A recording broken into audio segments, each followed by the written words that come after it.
If you could make it your mission that every single person that you come into contact with, you give them something, I guarantee you, for one whole day, you take note of all the giving, you will also be able to see the blessings that come into your life.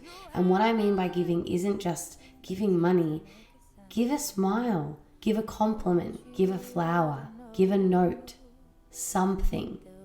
And that will, if that's coming from a pure intention of unconditional love, I guarantee. Welcome to season 1 of Beyond the Human. Remember who you are. I'm your host, Hazel Ray, singer-songwriter, experiencer, and messenger for those walking the edge of remembrance just like me.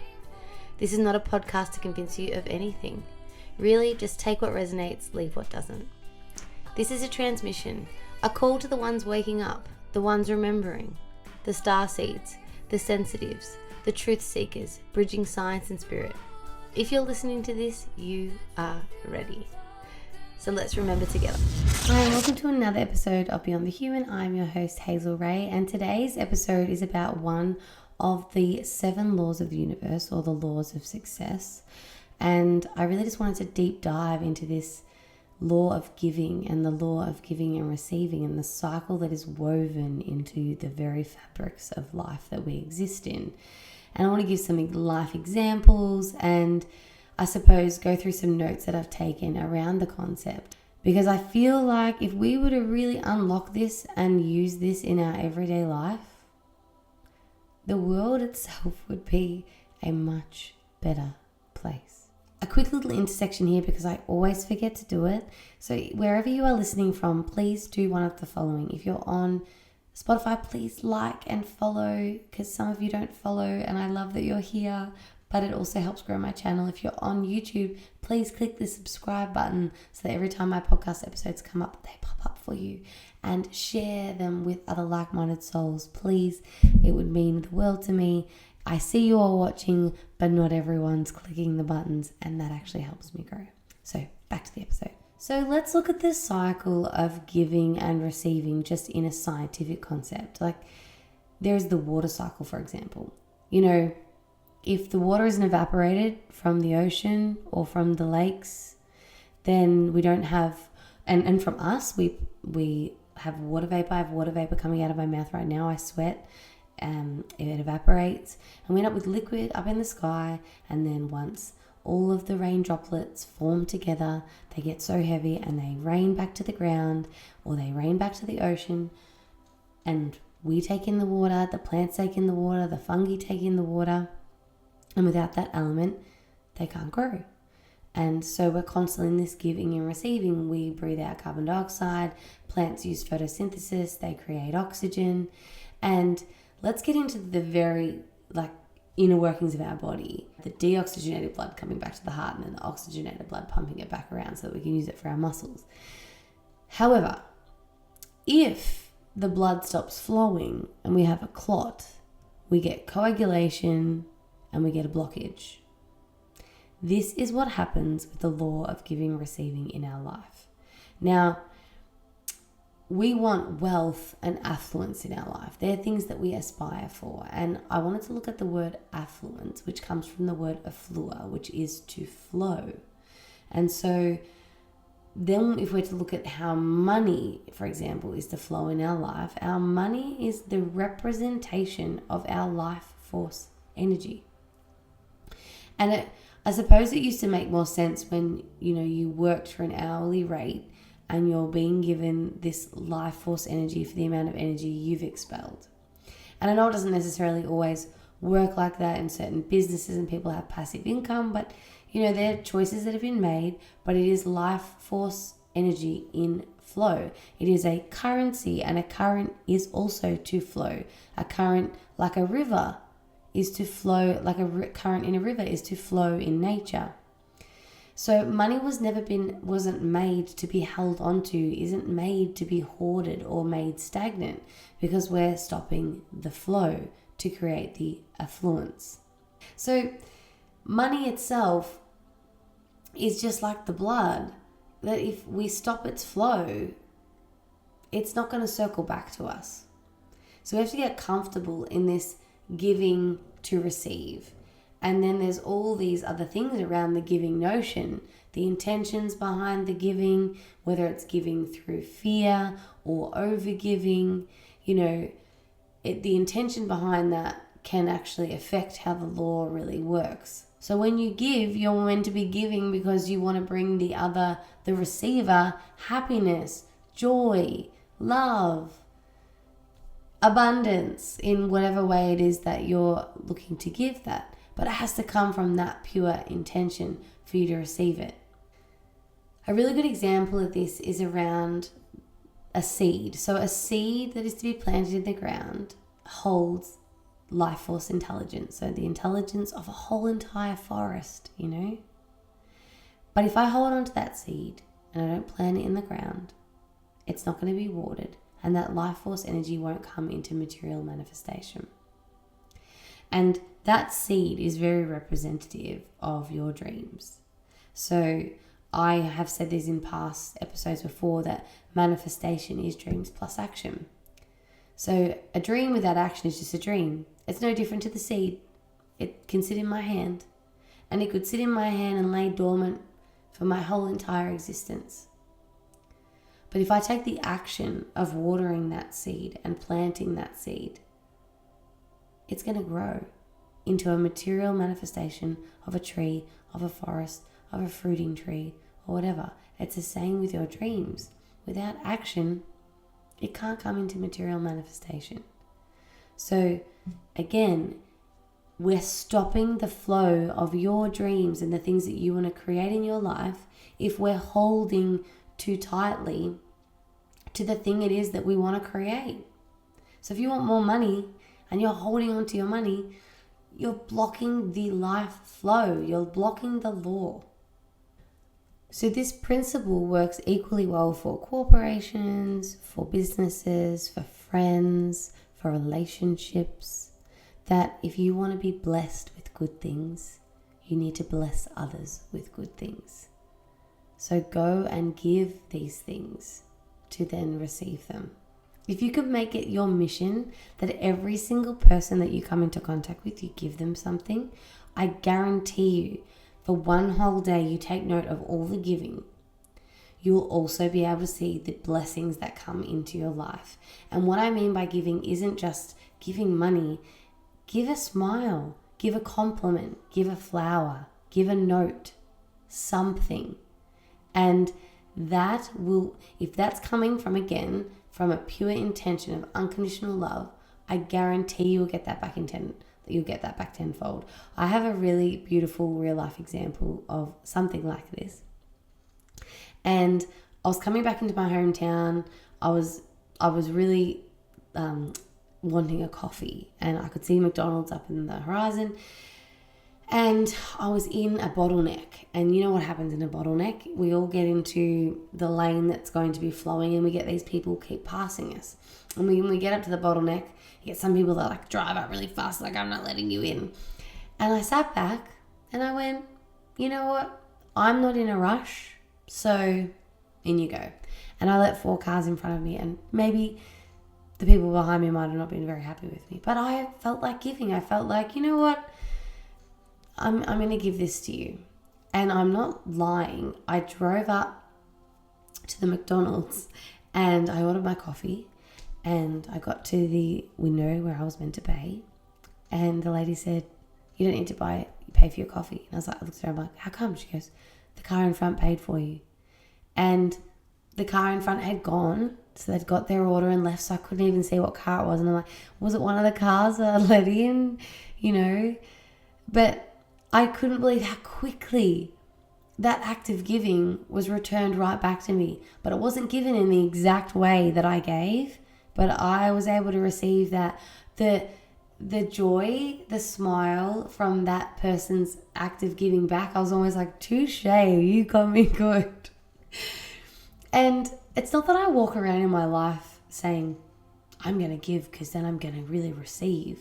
Because again, the intention behind that isn't coming from unconditional. It's because I'm seeking something from that other person. But if you're actually wanting other people to win, that's the fastest way for you to win. Because the way to success is to help other people become successful. You know, if you're helping other people, they want to help you. And look, I'm not saying this podcast is, you know, blowing up by any means, but what's really interesting is that this podcast is free. And I invite people to come on here and share their story. And do you know how nice it is to be able to go and share your story, your why you do what you do in this world? Or the fact that someone actually just wants to sit and listen and see you. The gift that I receive in return is the joy that they have, their gratitude after they've been on this show, and then they end up sharing it with all their friends and their people, and I get abundance from that. You know, whether it's more following, more people wanting to listen to the show, a new person who wants to come on and share their story. It's a cycle, you know, we help each other. But it's not going with the intention of, you must do these things for me. You just give and it'll come back in one way or another. Trust me.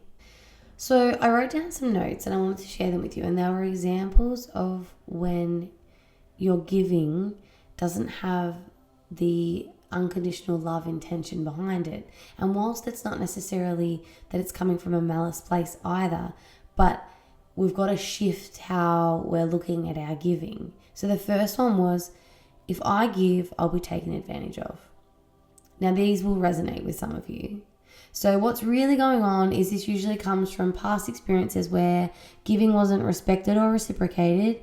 So the person builds a belief that generosity equals vulnerability. So it usually shows up as overthinking every act of your giving, keeping the score, and withholding kindness to stay safe.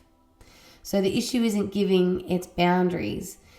And it's not healthy giving with intention. So it's the intention behind your giving that is everything. So the reframe for this, for you to sit with, is the issue isn't giving, it's boundaries. Healthy giving is intentional, not automatic. Okay, so it's not a knee-jerk reaction to go and help this person. You need to sit with yourself and ask, you know, am I losing something? Do I feel loss when I give this? Because if you're going to feel loss when you give, then that's not giving from the right place. So you have to sit with yourself. What is my intention here? And am I going to feel loss after I give this away? The second one is about receiving, and it's that receiving makes me weak, selfish, or dependent. And what's really going on is a lot of people were taught directly or indirectly that their value comes from being the giver, the helper, the strong one. And I deeply resonate with this one because I think I felt as a young one that if I wasn't helping or showing value or holding space or giving my time to family and friends, then they're not going to love me. Then, you know, I'm not lovable. But when I'm doing those things, they seem to really love me. And it becomes that sort of people-pleasing tendency. And how it shows up is deflecting compliments, struggling to accept help, and feeling uncomfortable when attention is on them. So I meet so many people when I give a compliment. So one of those acts of kindness that you can do to just anyone is give them a compliment. And you can see those people that have blockages. Like, if someone can't receive a compliment, you could almost guarantee they're going to have trouble with their flow of currency, their flow of money, because they're having trouble giving and receiving, and they're having trouble with the receiving component. The compliment, accepting help, asking for help is the same part. So receiving actually requires more vulnerability than giving. And the last part on this was, it's easier to be the one in control giving. Receiving means letting someone else show up for you. And that's true vulnerability. Because when you receive, you're actually putting yourself out there for someone to show up. And also, maybe in the past, someone hasn't shown up for you and they've quote unquote failed you. And so then you're so scared to receive and open that space up because it might happen again. But we only live once. It's like falling in love. When someone doesn't show up for you time and time and time again, it hurts. And at some point, there needs to be a boundary put up to protect yourself. But the boundary doesn't necessarily have to be that I'm never going to receive again. There has to be trust that's built and all sorts of other things around that. But I don't want you to pretend that giving is the vulnerable part. Giving is the control part. Receiving is the vulnerable part. And when you, the other point I wanted to say too, I wrote this down, was when you refuse to receive, you also block the other person's ability to give, which breaks the cycle. And that's the big one that landed for me when I had trouble receiving. I literally had one of my best friends over here the other night, and we were going to get some Thai for dinner.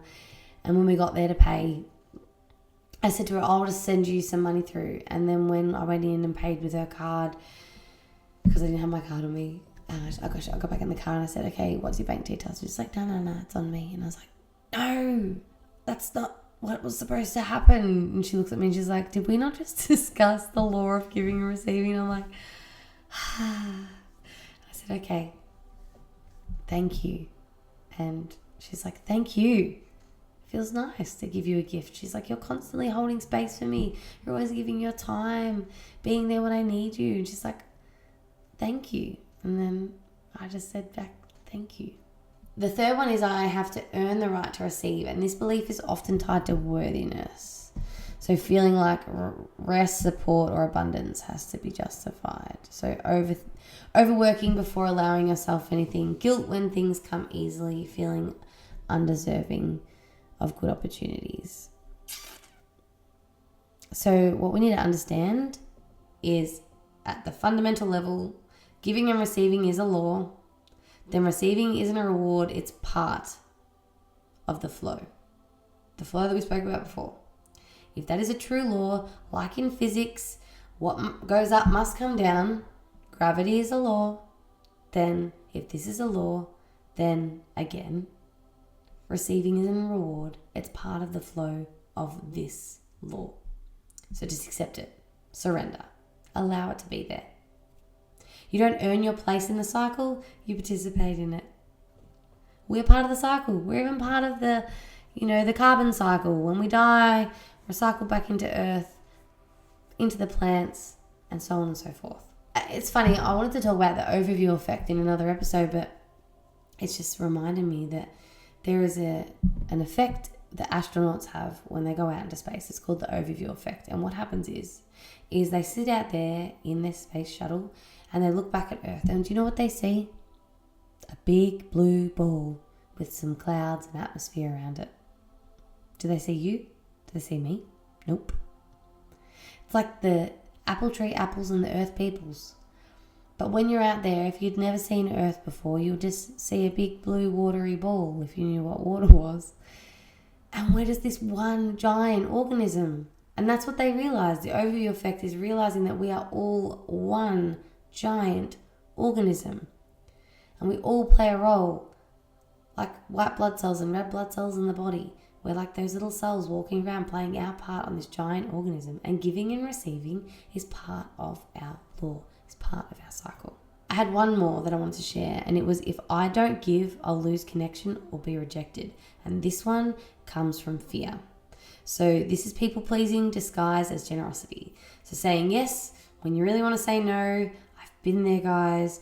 Giving to avoid conflict. I've been there. And feeling drained but continuing to give anyway.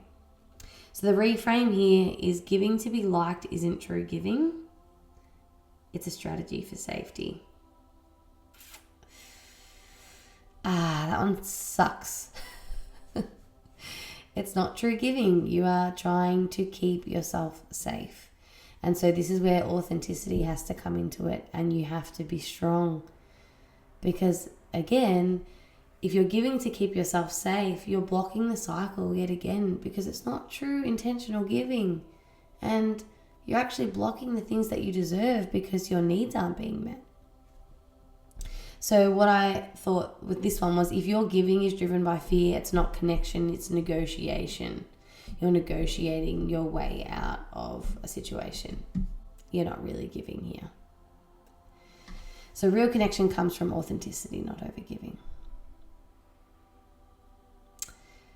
It's funny because when I grew up, my mum had a rule in the house, and it was you were never to show up to someone else's house empty-handed. And I'm pretty sure the favourites ad in Australia is like, what to bring when you don't know what to bring. I think that's the slogan for it. And I always thought, what a nice thing, that mum instilled in us. But it's interesting because that's already part of the cycle. So these parents had me over, and that was their giving. They gave their time and their food and their home for my mum's daughter to be in. And that was their gift to my mum to keep me safe. And it's my mum received time and the joy that I had from being at my friend's house. And then my mum gave a gift as a thank you.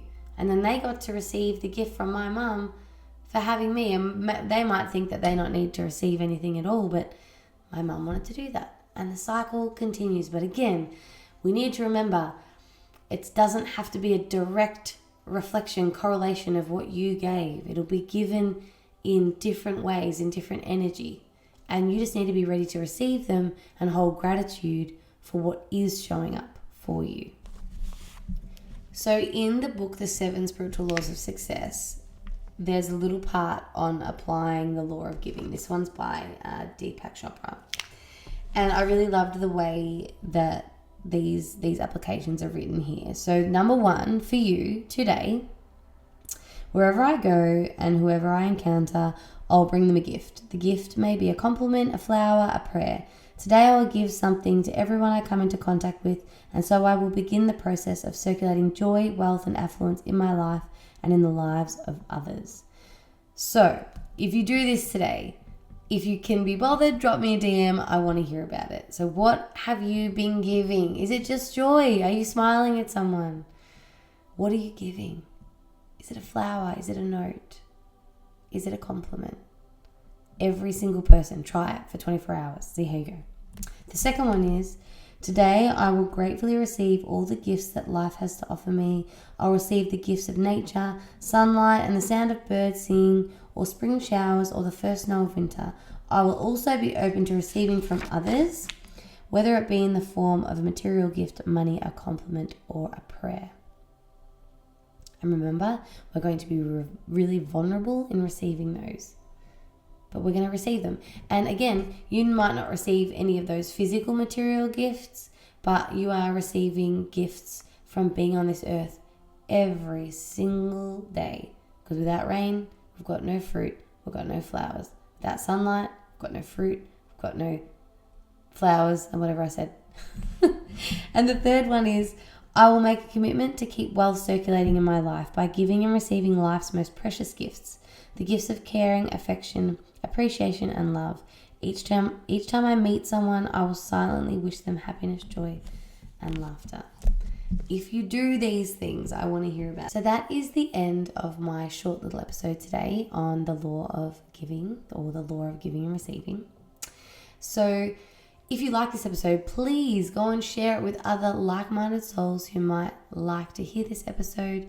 If you're on Spotify, please like and follow. If you're on YouTube, please go and hit the subscribe button. It helps me be put out in front of other people that are like-minded and grow my channel so I can give my gift out to the world further. And lastly, I also share the gift of singing and my voice and my words. So I have music out on Spotify. Please go check it out. Hazel Ray, Spotify, lots of music about mental health, mindfulness, aliens, and weird and wonderful things. And the song I will leave you with is a song that's not out yet. It's called Song for the Future, because I truly believe if we apply these laws I'm going to give you, our world will be transformed and be a much more beautiful place. Thanks for being here. Take care. When you look in my eyes, think you know who I am, but I'm just wearing a mask. When you go hold my hand, think that you know my heart, but it's been caged from the start.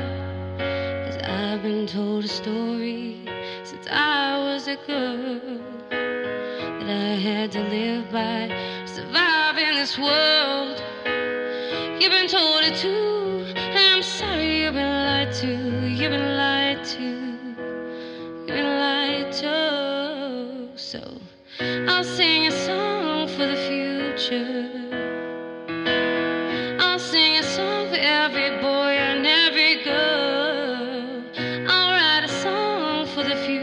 future, that they might have a better world.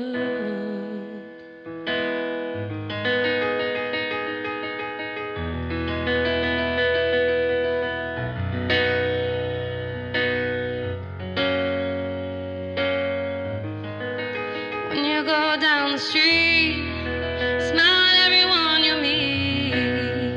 It might be the only one they see. And when you're stuck in the line, be kind to those by your side. They live like you, they'll die too. And I've been told a story since I was a girl that I had to live by, survive in this world. You've been told it too, and I'm sorry you've been lied to. You've been lied to. You've been lied to. So let's sing a song for the future. Let's sing a song for every boy and every girl. Let's write a song for the future, so they might have a better world. But I need your help to shine a light on the shadow places. I can do it on my own. It's time for us to take a stand. So let's write a song for the future. Here it is, yeah. Let's write a song for every boy and every girl. Let's write a song for the future, so we might have a better world. Let's write a song for the future. Let's write a song for every boy and every girl. Let's write a song for the future, so they might have a better world. Let's write a song for the future,